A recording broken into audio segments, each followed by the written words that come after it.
Ons is besig om 'n studie te doen oor die laaste dae. Nou wat kan ons bestudeer om eindtyd beter te verstaan? Waarna kan ons kyk om te besef waar in die tydlyn van die laaste dae trek ons? En soos julle nou reeds weet, is ons besig om te kyk na hierdie 12 punte. Byvoorbeeld daar linksbo het ek gesê ons kan na Daniël kyk om te kyk waar in die tydlyn lê ons. So hierso ek doen 'n studie net oor hierdie 12.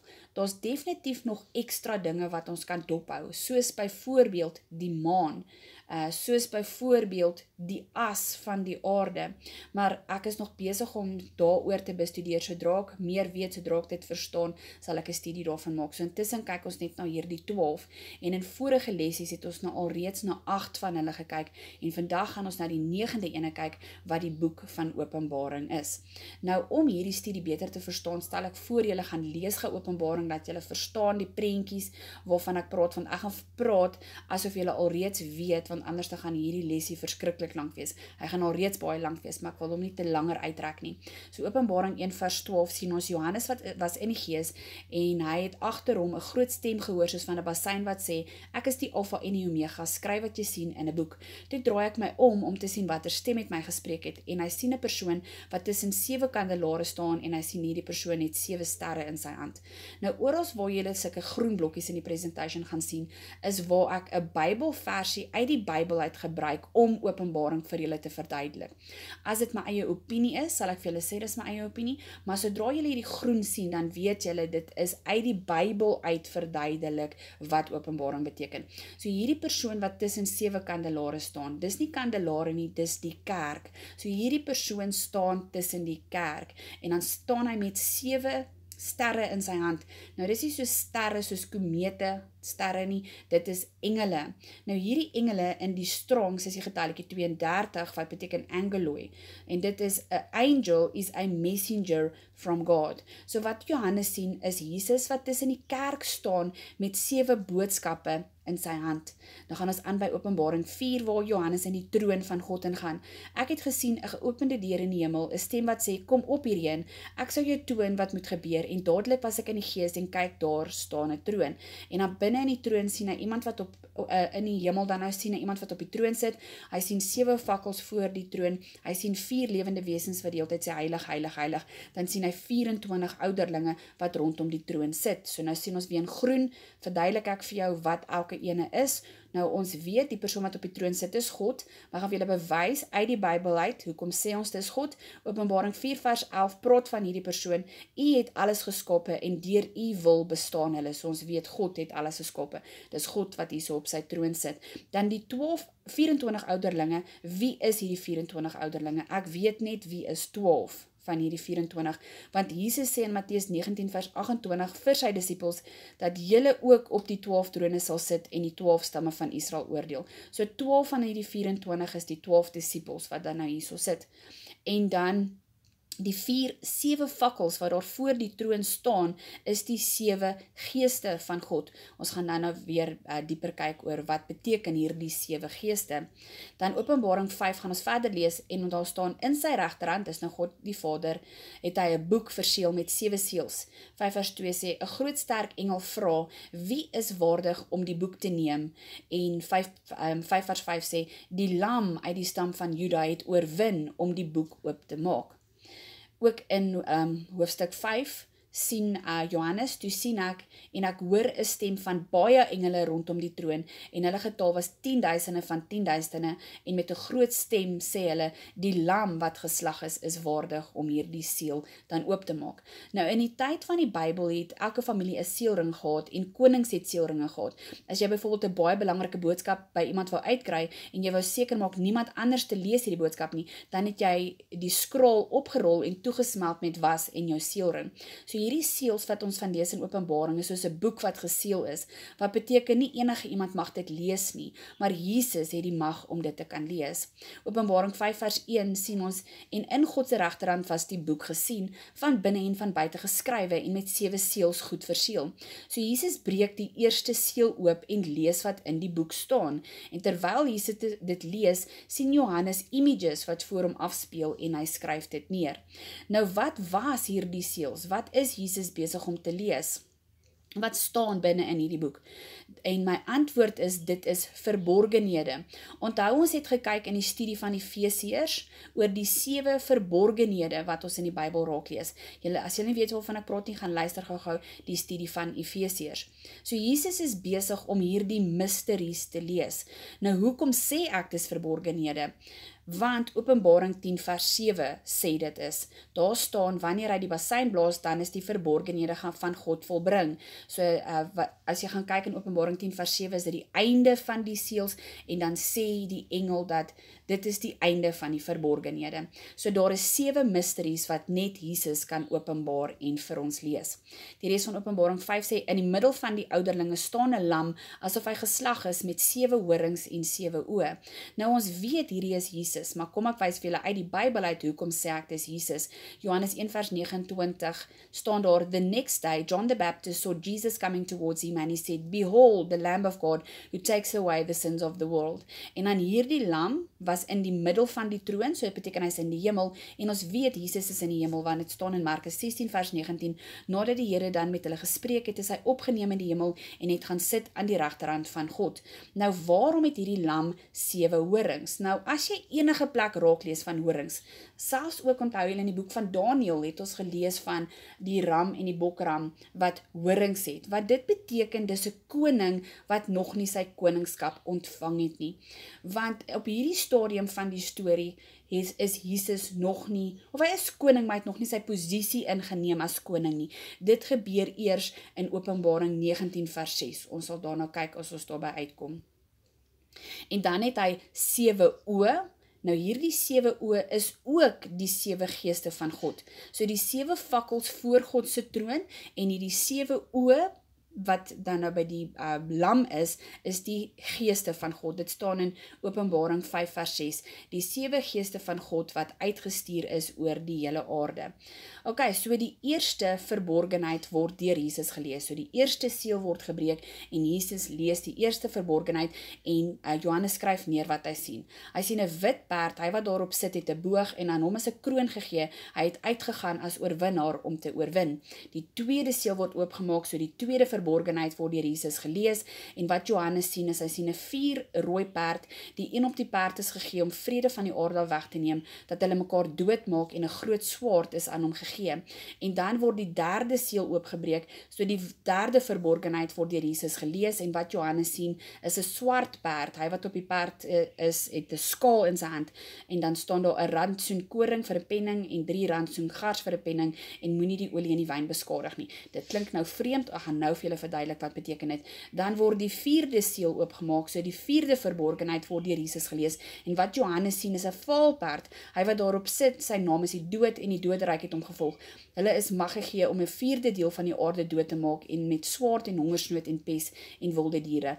Dan word die 5de seël oopgemaak, so die 5de verborgenheid word deur Jesus gelees, en toe hy die 5de seël oopmaak, toe sien ek onder die altaar die siele van die wat gedood is ter wille van die woord van God. So hy sien die martelaars in wit klere, en hierdie martelaars vra vir Jesus, hoe lank wreek jy nie ons bloed op die bewoners van die aarde nie? En Jesus antwoord hulle, nog 'n klein tydjie moet julle rus, totdat hele getal volbring is. So dit beteken daar's nog 'n paar mense wat eers moet doodgaan as martelaars.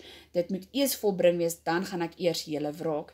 Dan word die 6de seël oopgemaak, en Jesus lees die 6de verborgenheid, en wat Johannes sien is, daar was 'n groot aardbewing, die son het swart geword, die maan soos bloed, die sterre van die hemel het op die aarde geval, die hemel het weggewyk soos 'n boek wat toegerol word, al die berge en die eilande het uit hulle plekke versit, almal het weggekruip in spilonke en gesê, verberg ons vir die aangesig van hom wat op die troon sit. So, hierdie 7 seëls gaan ek nou vir julle so opdeel dat ons dit mooier kan sien. Ons het nou klaar gesien wat was die eerste 6 seëls, die 4 perde, die martelaars en dan sterre wat uit die hemel uitval. Dan die res, dan verder, Openbaring 7, en na hierdie dinge het ek 4 engele op die 4 hoeke van die aarde sien staan, en hulle het die 4 winde van die aarde vasgehou, sodat geen wind sou waai op die aarde nie. Nou wat beteken dit? Ons gaan nou kyk, Openbaring 7, en ek het 'n ander engel sien opkom van die opgang van die son met 'n seël van die lewende God, en hy het met 'n groot stem geroep na die 4 engele aan wie dit gegee is, om die aarde te beskadig, en hy sê vir die 4 engele, moenie die aarde beskadig, voordat ek nie die 144.000 op hulle voorhoofde verseël het nie. Nou, as ons kyk, wie was hier die 4 engele wat gestop is? Onthou in die jaar 70, was die Israeliete uit Israel uitgeneem en hulle was reg oor die aarde verstrooi. Dit word simbolies uitgebeeld as 4 winde. So wat ons hierso sien is hierdie 4 engele, so enige plek in die Bybel waar jy lees van 4 engele op die 4 hoeke van die aarde, beteken dit die Israeliete wat verstrooi is. En hoekom sê ek so? Dit staan in Jeremia 49 vers 36, en ek sal 4 winde uit die 4 hoeke van die hemele oor Elam aanbring, en sal hulle na hierdie windstreke verstrooi. So die werk van hierdie 4 engele by die 4 hoeke is om die mensdom te verstrooi. Maar hier in Openbaring 7 word die winde stilgemaak. Die Israeliete gaan nie meer verstrooid wees nie. Dit is nou tyd om terug te gaan. Julle gaan nou verstaan. Ek weet dit klink nou vreeslik baie, maar hoe verder ons in Openbaring gaan julle verstaan waaroor gaan hierdie. En dan hierdie seël wat die engel uitgedeel het, wat is dit? So met die seël van die lewende God verseël, dit is die Heilige Gees. En hoekom sê ek dat hierdie seël wat die mense ontvang is die Heilige Gees? Want dit staan in Efesiërs 1 vers 13, julle is verseël met die Heilige Gees van die belofte, Efesiërs 4 vers 30, en bedroef nie die Heilige Gees van God nie, deur wie julle verseël is tot die dag van verlossing. Nou wanneer was die Heilige Gees uitgestort? Dit het mos gebeur na die hemelvaart, in Handelinge 2, en hierso sien ons dat by die opgang van die son, so toe Jesus opgegaan het aarde toe word die mensdom verseël. So hierdie is 'n aantal mense wat die Heilige Gees ontvang. Nou in hierdie spesifieke hoofstuk staan daar dis 144.000 mense. Nou ek het hierdie prentjie ingesit om vir julle te verduidelik dat Openbaring is 'n profetiese boek. Mens gaan nie altyd alles verstaan nie. Dis soos 'n puzzle wat ons besig is om te bou. Ons sit so lank in dit wat ons kan sien, maar intussen word die prentjie al so bietjie duideliker. So ja, daar's nog 'n hele klompie goedjies in Openbaring wat ek nog nie 100% seker is waar pas dit in en hoe kan ons dit verstaan nie, maar ons kan al reeds 'n prentjie begin sien. Nou as ons gaan kyk nou na daai 144.000, wie sê Openbaring is dit? Juda het 12.000 gekry van die 144, Reuben is 12.000, so jy kan self gaan lees, maar dan is my vraag dat daarso omkring ek Manasse is deel van hierdie 144.000. Nou wie was Manasse gewees? Josef het 2 kinders gekry by 'n Egiptiese vrou en hy het hulle genoem Manasse en Efraim. Nou kan julle daar reg sien dat Manasse is deel van die 144.000, maar nie Efraim nie. En dan as jy ook gaan kyk, dat al die stamme van Israel is daar, behalwe Dan. Nou waar is Dan? So ek vra jy so, waar is Dan en waar is Manasse van hierdie 144.000? Nou Dan verteenwoordig die Israeliete en Manasse verteenwoordig die heidene. So as jy gaan kyk na die 144.000, dan lyk dit asof dit net Israel is, maar nee, oral waar jy in die Bybel lees van Manasse en Efraim is verteenwoordig hulle die heidene. Daarom sê ek, Dan is die Israeliete en Manasse wat nie deel is van hierdie groepie nie, is dan die heidene. Nou, hierso sê ek dat Manasse verteenwoordig die heidene, want in Genesis 48 vers 5 staan daar nou dan, jou 2 seuns, dis Jakob wat dan nou hierso praat met Josef. Hy sê, jou 2 seuns wat vir jou in Egipte land gebore is, myne. So hierso neem Jakob hulle aan as sy eie seuns. Hulle sal na die naam van hulle broers genoem word in die erfdeel. So hulle is mede-erfgename. En Manasse en Efraim was uit die wêreld uit, want hulle ma was die Egiptiese vrou. So hulle is heidene en hulle was aangeneem en hulle het mede-erfgename geword. Ons ook as heidene kry die geleentheid om deel te word van God se familie deur aanneming, soos Manasse en Efraim. Dit staan in Galasiërs 4 vers 5. We will receive adoption to sonship. Efesiërs 3 vers 6 sê ook dat die heidene is mede-erfgename. So dit beteken in die Bybel verteenwoordig Manasse en Efraim die heidene. En ons kan ook deel word van die familie deur aanneming.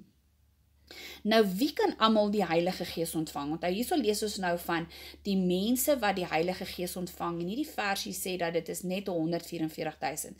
Nou vra ek, wie kan almal die Heilige Gees ontvang?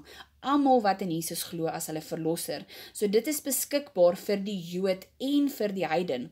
Maar ons kan sien dat Dan, een van die stamme van Israel, ontvang nie die Heilige Gees nie. En ons sien Manasse, een van die heidense seuns, ontvang nie die Heilige Gees nie. Nou wie was Dan? Kom ons kyk, wat was sy seun in Genesis 49 vers 17. Onthou, toe Jakob doodgaan, toe wil hy eers gou vir al sy seuns 'n seën uitspreek, en Dan het nie 'n mooi ene gekry nie. Daar staan, laat dan 'n slang wees op die weg, 'n horingslang op die pad, wat die perd en die hakskeen byt, sodat sy ruiter agteroor val. Die Fariseërs word ook genoem addergeslag. So Dan word verteenwoordig of word gesien as 'n stam wat soos 'n slang is. Die Fariseërs word gesien as 'n addergeslag. So dit beteken daar is kinders van God wat die Jood gaan maak struikel. Dis wat daar bo staan, hy. Die Fariseërs het mos die Israeliete maak struikel, en dan daarbo staan dat die ruiter gaan val. Nou die hele stam van Dan is nie sleg nie. Onthou, Openbaring is simbolies. So 1 uit die 12 stamme van Israel gaan nie die Heilige Gees ontvang nie. Net 8% gaan die Heilige Gees nie ontvang nie. En dan as ons kyk na Manasse, die hele stam van Manasse is nie sleg nie.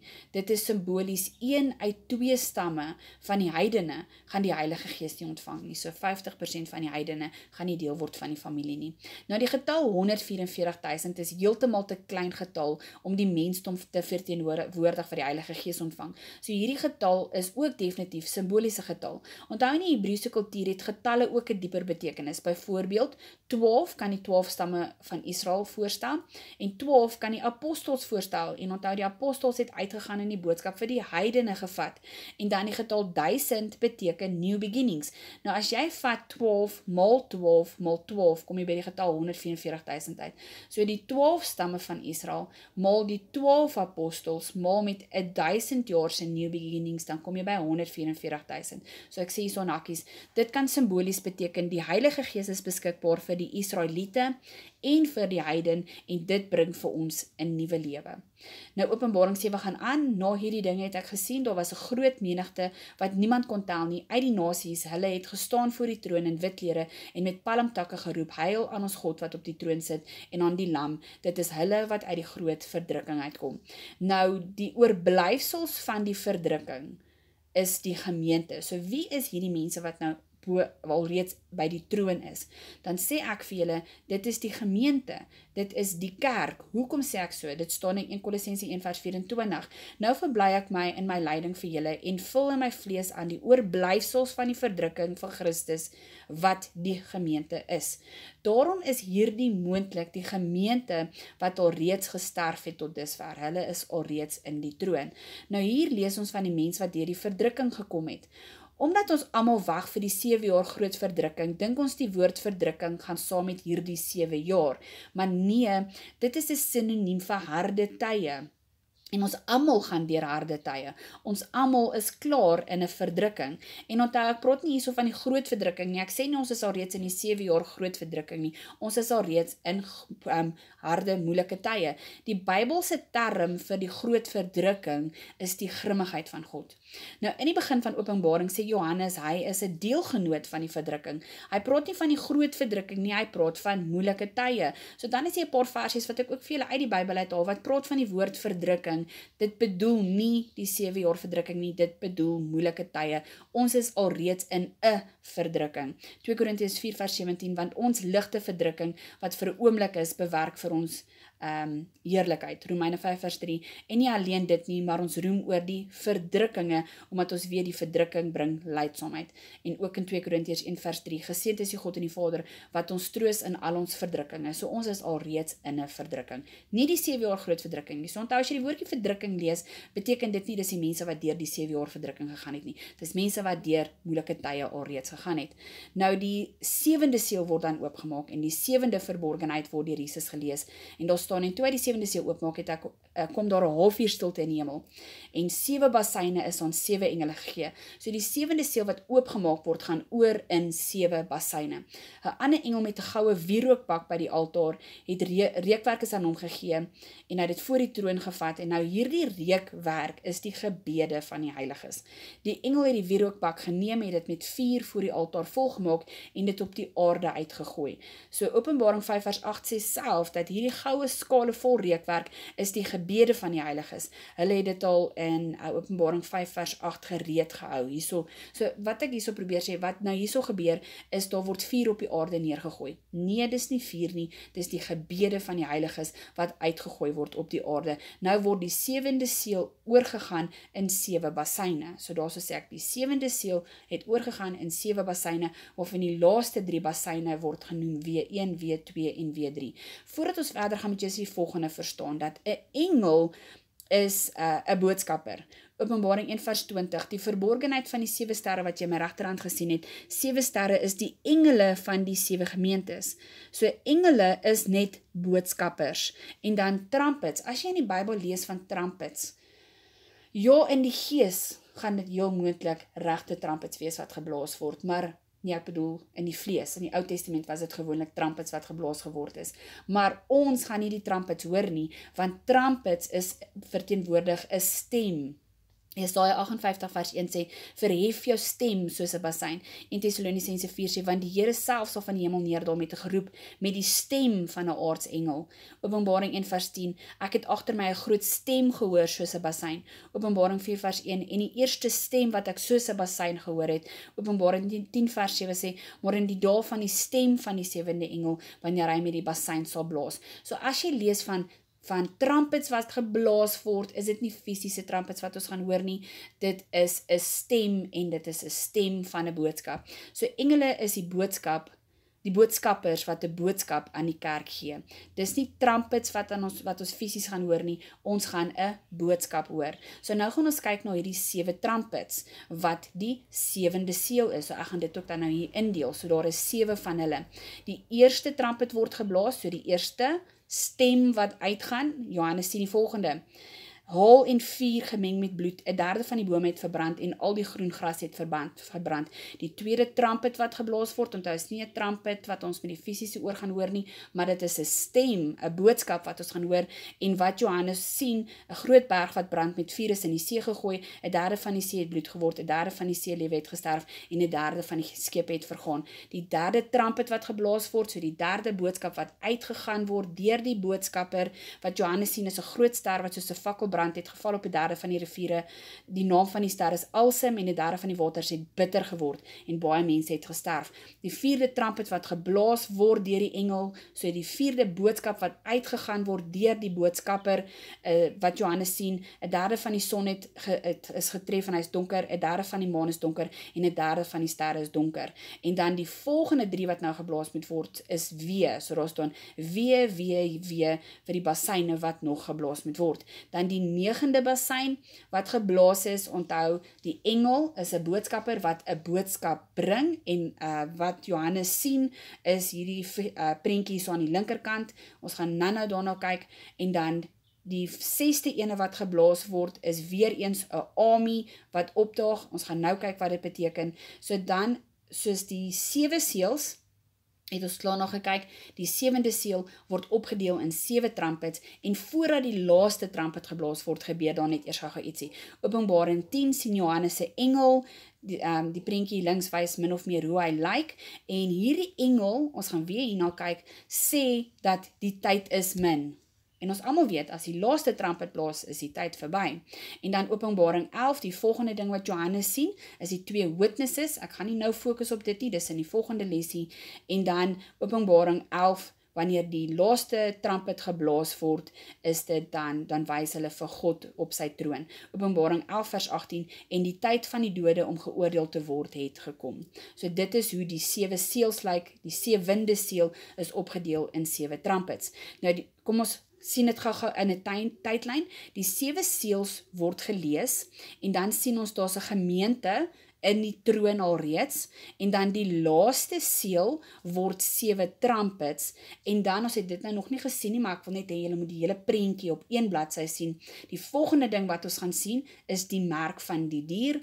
Daarna is daar weer mense in die troon, en dan is dit die grimmigheid van God wat uitgegooi word. So ek wil net hê julle moet alles gou so mooi op een prentjie sien, sodat julle verstaan wat ek nou die volgende ding wil sê. Voordat jy Openbaring mooi kan verstaan, moet jy eers die Griekse betekenis daarvan verstaan. Die boek Openbaring gaan nie oor die chaos van die eindtyd nie, alhoewel dit deel is van die storie, maar dis nie die fokuspunt nie. Die betekenis van die woord apocalypse in Grieks is aanwyling. Die boek van Openbaring moet vir ons Jesus openbaar, vir ons leer wie is Jesus. Dit gaan nie oor zombies en komete en monsters nie, dit gaan oor die aanwyling van Jesus. Nou, ons is al van kleins af geleer dat daar gaan 'n 7 jaar groot verdrukking wees, en ons almal het verstaan dit gebeur by die oopmaak van die eerste seël, die 4 horsemen of the apocalypse. Ek self was ook so groot gemaak, maar ek wil graag vir julle uit die Bybel uitwys, waarom is die 7 jaar groot verdrukking eers in Openbaring 15, hier regs, waar die bowls uitgegooi word. Nou, die boek van Openbaring is kronologies geskryf. Ons almal wag vir die laaste trumpet om te blaas, want dan weet ons, Jesus is hier. So as die laaste trumpet nou moet gebeur, wat dan van die seels wat oopgemaak word? Wat dan van die eerste 6 trumpets? Dit beteken die seel en die trumpet moet eers gebeur, voordat ons die laaste trumpet kan hoor. So hierdie moet alreeds gebeur het, voordat die laaste trumpet geblaas word. Almal glo dat die volgende gebeurtenis op die profetiese kalender is die merk van die dier, die 666. Almal hou byvoorbeeld ei dop om te kyk of dit nie dalk die merk van die dier is nie, maar vir die merk van die dier om al op ons voorstoep te wees, moes die seels en die trumpets al geblaas gewees het. So hierdie moes al reeds gebeur het, voordat die merk van die dier na vore kan kom. Jy sien ook in die begin van Openbaring, dat die gesig wat Johannes sien, gaan gou gebeur. Openbaring 1 vers 1 sê, die openbaring van Jesus wat gou moet gebeur. Ook vers 3 sê, die tyd is naby. Ons wag nou vir 2000 jaar vir die groot verdrukking, vir die perde om te begin ry, maar ons gaan nou sien dat hierdie seël het gou gebeur, nadat Johannes die gesig gesien het. So hierdie het onmiddellik gebeur. Ek gaan nou vir julle wys wat ek hiermee bedoel. Onthou, die 7 jaar groot verdrukking is slegs vir die ongelowiges. Ons het gesien in die studie van die profeteboeke, in die Ou Testament, die studie net voor hierdie ene, dat die 4 wat bestem is vir die ongelowiges, word die grimmigheid van God genoem, en die grimmigheid van God word uitgegooi. En dan, ons het hierdie ook in die vorige lesie gesien, die versies wat ek ingesit het om vir julle te wys, dat die grimmigheid van God is net vir die ongelowige, en die grimmigheid van God is soos vuur wat uitgegooi word. Julle kan self hierdie versie gaan lees. Daarbo wys ek vir julle die grimmigheid van God wat uitgegooi word, en die versie hieronder sê, dit is slegs vir die ongelowige. Micha 5 vers 14, en ek sal in toren en in grimmigheid wraak neem op die nasies wat nie geluister het nie. So die 7 jaar verdrukking, die grimmigheid van God is net vir die ongelowige. Daar wys ek die pyltjie, Openbaring 16 vers 1, sien ons presies, in Openbaring staan dit ook, dat dit is die grimmigheid van God wat uitgegooi word. En ek het 'n groot stem uit die tempel aan die 7 engele hoor wat sê, gaan gooi die skale van die grimmigheid van God op die aarde uit. So hierdie gedeelte in Openbaring is definitief nie vir ons as kinders van God bestem nie. Hierdie is die 7 jaar groot verdrukking. Maar wat is dan die 7 seels en die 7 trumpets? Onthou, die seels wat oopgemaak word, is 'n boek met 7 boodskappe in. Nou, wat se boodskappe is dit? Onthou, ons is besig om te lees die openbaring van Jesus. Dit is verborgenhede oor wie is Jesus en wat is die trumpets. Nou, in die Ou Testament het ons gesien dat daar is 2 tipe trumpets. Hulle het of links 'n ramshoring geblaas, of regs hulle het trumpets geblaas. Nou, die trumpets hierso in Openbaring is die een aan die regterkant. Nou, waarvoor was hierdie trumpets gebruik gewees? Dit was vir kommunikasie, om die vergadering bymekaar te roep, of dit was om die mense te waarsku, of die derde ene is om 'n spesiale dag aan te kondig. So hierdie trumpets was geblaas of vir kommunikasie, of om julle te waarsku, of om te sê dat iets groots is op pad, want jy sien dit ook in die tyd van Moses. Exodus 19 vers 18 was 'n trumpet geblaas om te sê God is op pad. Onthou julle toe hulle by Berg Sainaai was en hulle die 10 gebooie ontvang, was 'n trumpet geblaas om te sê volk, wees gereed, God is op pad.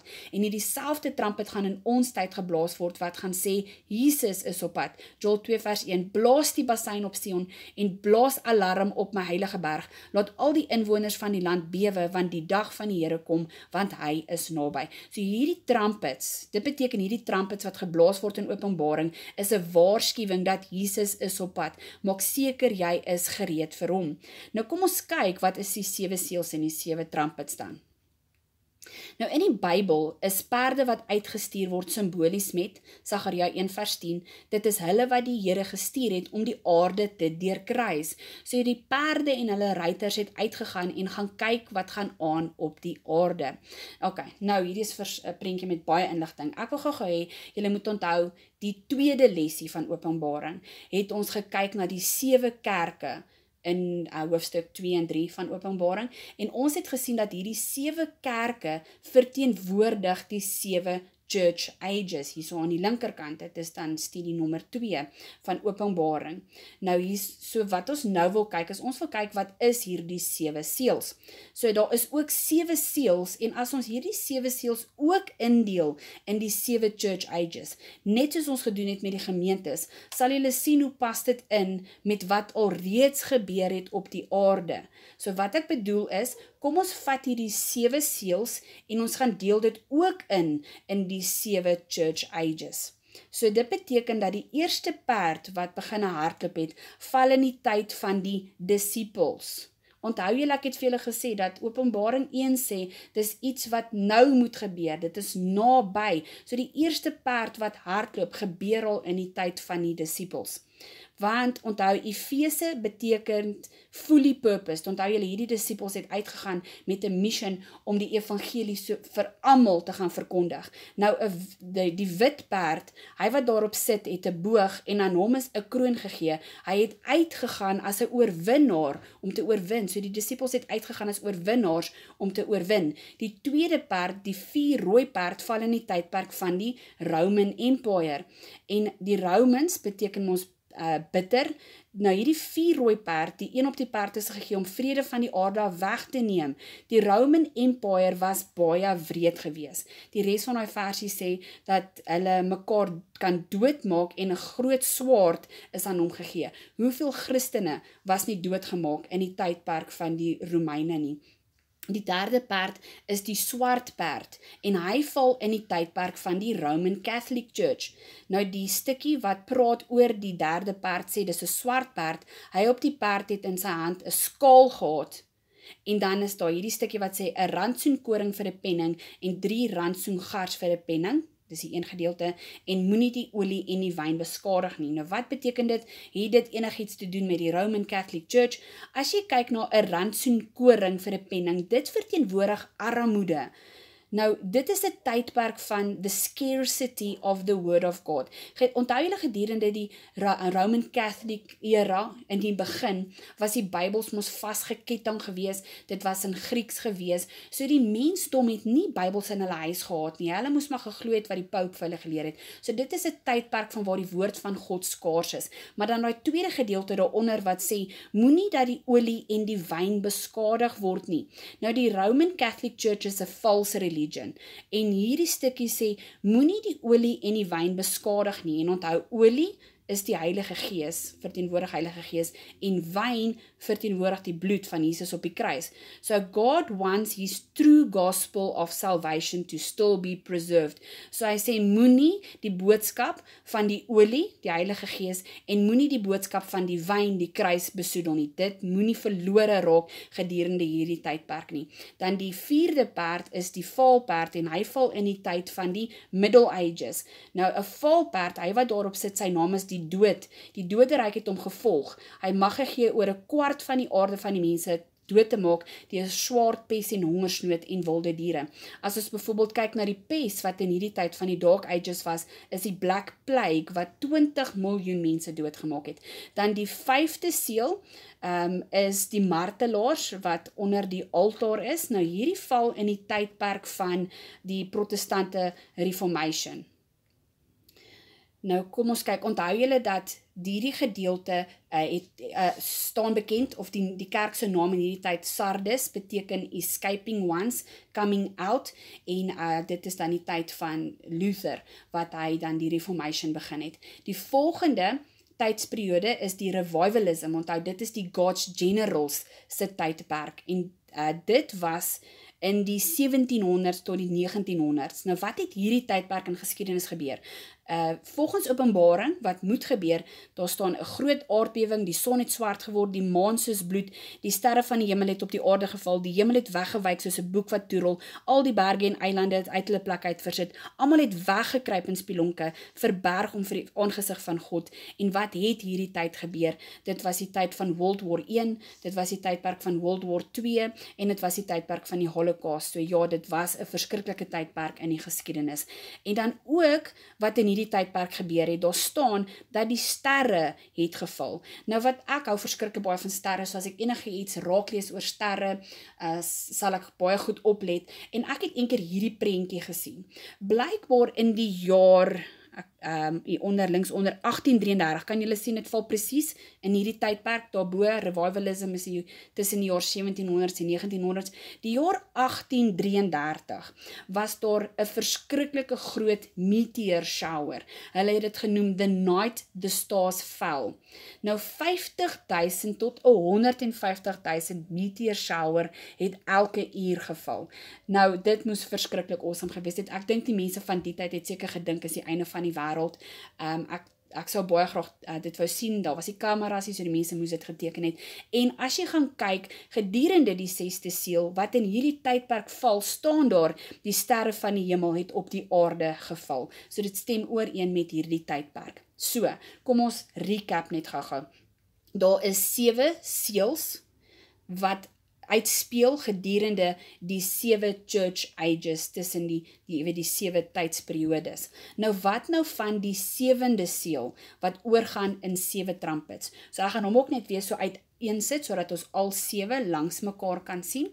Nou wat gebeur met die eerste trumpet wat geblaas word? Onthou, hierdie is dan nou vanaf die 1900s. Wat gebeur vanaf die 1900s? Die eerste ene sê, 1/3 van die bome is verbrand, al die groen gras het verbrand. Onthou, toe die eerste trumpet geblaas was deur die engel, onthou wat dit beteken, 'n trumpet is, word wakker, Jesus is op pad, en die boodskap wat uitgaan, wat Johannes sien, is 1/3 van die groenigheid het verbrand. Nou as ons gaan kyk, hoeveel van die aarde se groenigheid het al verbrand. Het ek net 'n paar voorbeelde ingesit. Byvoorbeeld 2018 California fire consumed 800,000 acres of land. Die 2020 Australiaanse fires, kan julle dit onthou, het 10 miljoen hektar land afgebrand en 0,5 biljoen diere het gesuffer gedurende hierdie tydperk. En dan ook kan 'n mens kyk van die groenigheid wat weggaan. As mens kyk na deforestation, hoeveel van ons groen bome is al afgekap gewees. Hierso staan, since 1990 we have lost 80 million hectares of forest. As jy hieronder kyk van hoe groen was die aarde gewees en hoe leeg is hy nou al. Hierso het ek ook ingesit die statistieke van hoe is ons bome en groenigheid besig om al hoe minder te raak. Die tweede trumpet wat geblaas word deur die engel, onthou die tweede boodskap wat uitgaan deur die boodskapper wat Johannes sien, is 1/3 van die see het bloed geword, 1/3 van die seelewe het gesterf en 1/3 van die skepe het vergaan. En wat het gebeur vanaf die 1900s? Die eerste ene wat ons nog gaan kyk is 1/3 van die see het bloed geword, rooi geword. As ons byvoorbeeld gaan kyk na whale killing, hierdie is net 'n voorbeeld, ek sê nie dis wat dit beteken nie, dis een van die voorbeelde van hoe het die see bloed geword. As jy gaan kyk na whale killing, hulle het op 'n stadium whales doodgemaak vir hulle olie. In die 1750s was hierdie die 5de grootste besigheid in die USA gewees, en daarom in die jaar 1980s was dit geban gewees, maar 3 miljoen whales was al doodgemaak net om hulle olie te kry. Ons het huidiglik net 10% van ons blue whales oor. So dis hoekom ek sê, daai gedeelte wat sê dat die see gaan bloed word, is ons, die mensdom, wat net links en regs alles doodmaak in die see. Dan ook 'n voorbeeld is shark finning. Dit is vir my vreeslik lelik, dat die mense sal die sharks vang, net hulle fin afsny, hier regs onder het ek prentjies ingesit, die shark weer teruggooi, dan kan hy nie meer verder swem nie, hy sink en gaan dood. Nou, ons shark population het ook verskriklik gesak, 100 miljoen sharks are killed every year.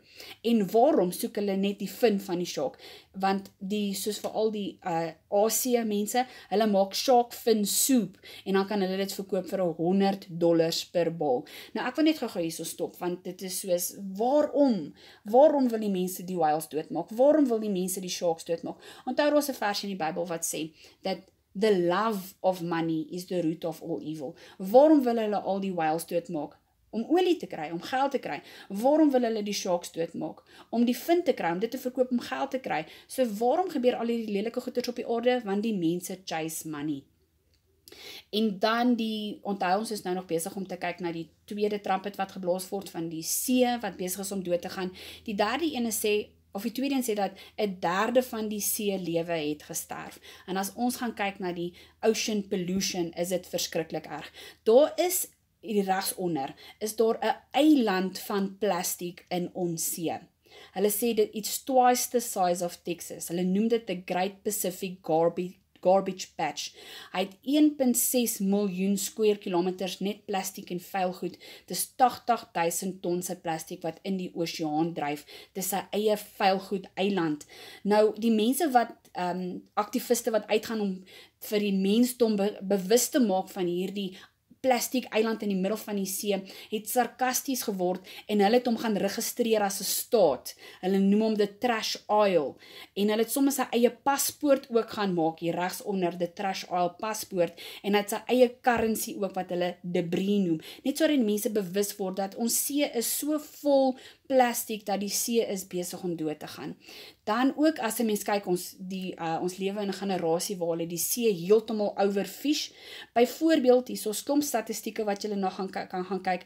Ons, hier het ek 'n pyltjie ingesit, 90% van die tuna in die see is al reeds dood, is al reeds uit die see uit, gevang en verkoop. En dan ook nog 'n ding waar mens kan kyk waar die see besig is om dood te gaan, is hierdie mense wat hierdie mukbang video's maak, waar hulle byvoorbeeld 'n seeplatter voor hulle het en hulle oorvreet hulle self, dit is wat dit is, net vir likes op YouTube en Facebook en TikTok, net sodat hulle kan fame en geld kry. Dit is absoluut belaglik. Hulle is besig om die see dood te maak, net vir fame en vir geld. En dan die volgende ene wat daar staan, is dat 1/3 van die skepe gaan vergaan. Nou wat beteken 1/3 van die skepe gaan vergaan? As ons nou na hierdie prentjie kyk, jare terug, in die jaar 1950s, was die bootjies baie klein gewees en daar was baie visse in die see. Maar groot companies het gesien die gap om vis te verkoop en die bote het al hoe groter geword, maar dit beteken die visse het al hoe minder geword. So kan julle sien dat hulle sê 1/3 van die skepe het vergaan, want dit is vervang deur hierdie groot super trawlers. Ek het hier so prentjies ingesit van hierdie massive bote, wat se massive massa vis trek hulle uit. Hulle sê hierdie nette wat hulle in die see gooi kan 13 jumbo jets insit. Hulle trek massa vis uit. Kyk hierdie prentjies hier so regs. So ja, die bootjies word minder want die groot companies gaan in en vang al die vis, dat die normale mens nie meer vis kan kry nie want die see is dood. So ja, die tweede trumpet wat geblaas het, die see is besig om dood te gaan. Die derde trumpet wat geblaas is gefokus op die vars water en daar staan 'n groot ster wat soos 'n fakkelbrand het geval op 1/3 van die riviere en waterfonteine en die ster se naam was Alsem. 1/3 van die waters het bitter geword en baie mense het gesterf. Nou as mens hierdie raak lees in Openbaring, 'n ster wat val, dan dink 'n mens komeet, maar nee, dis nie 'n komeet nie. Onthou, 'n ster is 'n engel. So 'n engel is afgestuur aarde toe met 'n boodskap. En dan in hierdie tydperk het die vars water dan weggeraak. Ons vars water is so erg gepollute dat slegs 1% van ons water is heiliglik drinkbaar. As jy byvoorbeeld kyk na in Indië, hierdie spesifieke rivier het 1,5 biljoen liter sewage in elke dag. Elke jaar gaan duisende hindoes soontoe om hulle self te gaan cleanse vir rituele cleansing. Maar bedoel, hierdie rivier is net een voorbeeld, daar's baie voorbeelde van hoe ons vars water besig is om besoedel te word. Nou, wat vir my so gross is 1.5 biljoen liters of sewage is binne in hierdie rivier. En dan ook onthou ek het vir julle gesê the love of money is the root of all evil. Nou ons varswater is besig om weg te gaan, maar dit gee vir die groot companies die geleentheid om geld te maak. Hulle sê the bottled water industry has a market value of $350 billion. Kyk hoe het die waterverkope in bottels opgegaan met tyd. En dan sê dit mos dat baie mense het gesterf. Nou as jy gaan kyk na ons varswater wat so polluted is, hoeveel mense gaan dood? Ek wil net daarbo vir julle lees, unsafe water kills 485, amper 500,000 mense gaan elke jaar dood as gevolg van vrot water. More than 40 diseases can be transferred to humans through manure polluted waterways. So ja, daar gaan baie mense dood gedurende hierdie trampetydperk, van die mense gaan dood van water wat vol kieme is, water wat besoedel is. Dan die 4de trampet wat geblaas word, sê dat 1/3 van die son is donker, 1/3 van die maan is donker en 1/3 van die sterre is donker. Nou ek weet vir baie klink hierdie benadering van Openbaring baie vreemd, want ons was geleer dat die seels en die trumpets is in die deel van die 7 jaar groot verdrukking. Dit moet nog kom en nou wys ek vir julle, dit het klaar gebeur. Maar as ons gaan kyk na die wêreldse geskiedenis, kan ons sien dat baie van hierdie gebeurtenisse het al reeds gebeur. Ons moet mooi verstaan, die groot verdrukking kom bietjie later in Openbaring. Nou, een van die dinge wat gebeur gedurende die trumpets, wat nie vir my sin gemaak het nie, is 1/3 van die sterre gaan donker word.